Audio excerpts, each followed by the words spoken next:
Hey everybody, I'm Meredith Baker here with Alex Breinin, who works for the New York Rising Communities Reconstruction Program, which was developed in 2013 by Governor Cuomo following Superstorm Sandy in an effort to rebuild New York communities that were impacted after the natural disaster.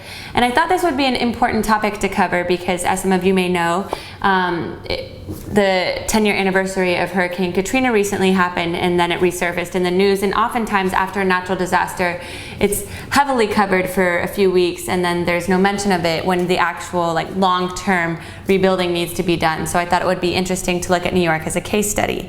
So thank you so much for being here. Well, thanks for having me, Meredith. And could you give us a little description of what the initiative is and how it came to fruition? Sure, yeah. So the New York Rising Community Reconstruction Program is an over $700 million recovery effort to rebuild back communities better than previously. So in New York State, we had Superstorm Sandy hit us in 2012, but also Hurricanes Irene and Lee hit the state in 2011.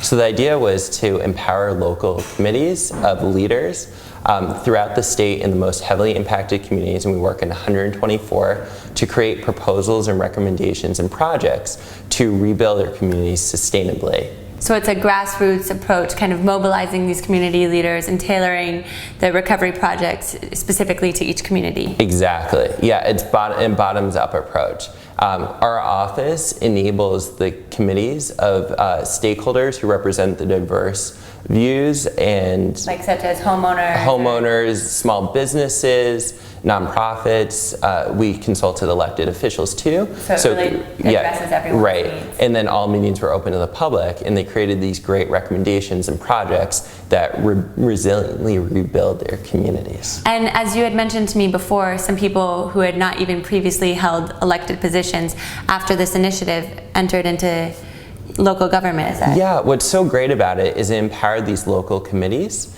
and people who were viewed as community leaders, but they never held formal elected office.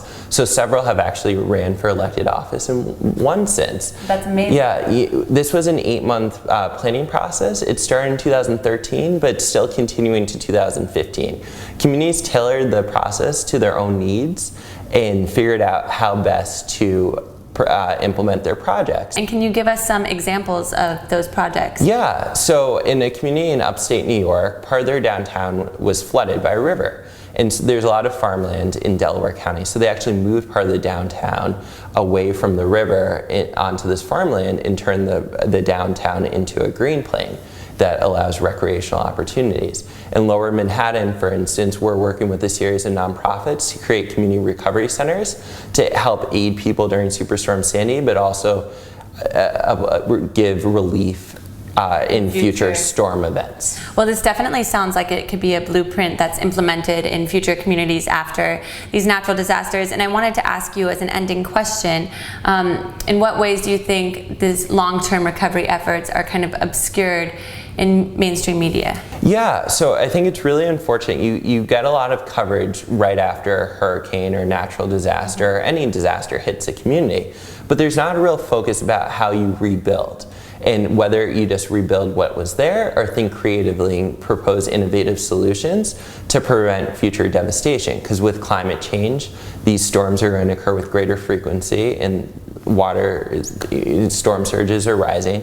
So I think it's really important to also cover and think creatively and also engage the people that are affected. Right, yeah, and to focus on these efforts. Amazing. Well, thank you so much, Alex. This has been On the Map, Off the Radar with Alex Breinin in New York City. Thanks for watching, guys.